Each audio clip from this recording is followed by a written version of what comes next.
Welcome back. आज की class में हम लैंग्वेजेस के बारे में पढ़ेंगे। तो सबसे पहले आपको बता दूं कि कंप्यूटर लैंग्वेज क्या होती है।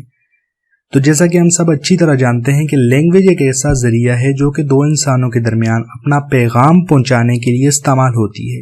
लेकिन जहां बात कंप्यूटर लैंग्वेज की आ जाए तो हम ये कह सकते हैं कि इंसान और कंप्यूटर के दरमियान कम्युनिकेशन का काम करती है।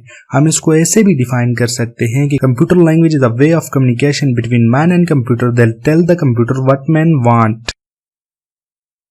तो ये तो थी कंप्यूटर लैंग्वेज की एक छोटी सी डेफिनेशन, और जो हमारा कोर्स होने वाला है वो C++ लैंग्वेज के बारे में होने वाला है। तो मेरा ख्याल है इससे पहले आपको आम लैंग्वेजेस के बारे में मालूमात होनी चाहिए कि C++ लैंग्वेज को उन लैंग्वेज पर फोकियत क्यों दी जाती है।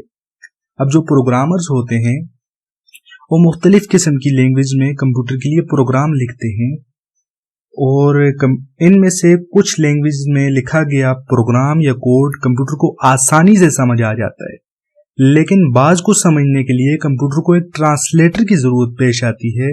बिल्कुल ऐसे ही जैसे हम किसी मुल्क में चले जाएं जहां की जबान हमें ना आती हो, तो तब हमें एक ट्रांसलेटर की जरूरत पेश आती है जो कि हमारी जबान उन्हें और उनकी जबान हमें समझा सके। आजकल बहुत ज्यादा कंप्यूटर लैंग्वेजेस को इस्तेमाल हो रही हैं। इनको 3 हिस्सों में तकसीम किया गया। Number 1 machine language, number 2 assembly language, number 3 high level language. Number 1 machine language. Machine language नाम से ही जाहिर है कि कंप्यूटर की कोई मखसूस जबान होगी, और ऐसा है भी क्योंकि कंप्यूटर इस लैंग्वेज को डायरेक्ट बगैर किसी ट्रांसलेटर के समझता है, और इसमें जो कोड लिखा जाता है वो सिर्फ और सिर्फ 0-1 की फॉर्म में लिखा जाता है, जिसे हम बाइनरी कोड भी कहते हैं।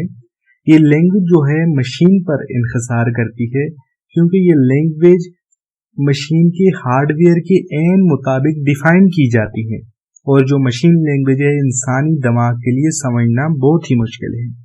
इसके बाद जो आ जाती है असेंबली लैंग्वेज आ जाती है।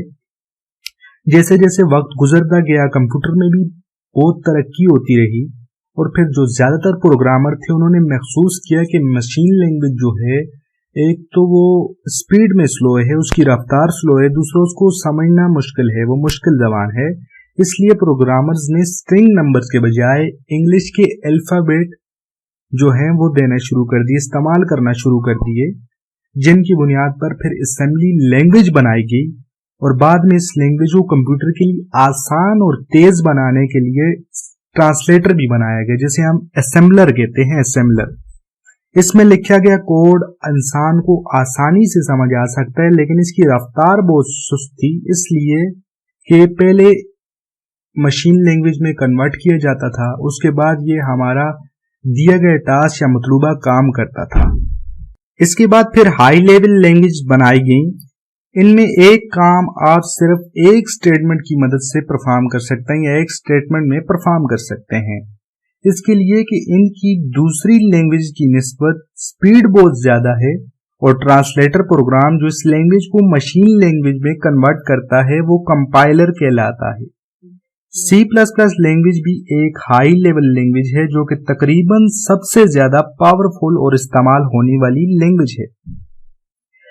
कंपाइलर के बाद प्रोग्रामर्स ने इंटरप्रेटर्स प्रोग्राम जो है वो बनाया, जो कि हाई लेवल लैंग्वेज को डायरेक्ट एग्जीक्यूट करता है। इस तरह से कंपाइलर की मदद से मशीन लैंग्वेज में कन्वर्ट करने की जरूरत जो थी वो खत्म हो गई, उसकी स्पीड जो है मजीद तेज हो गई।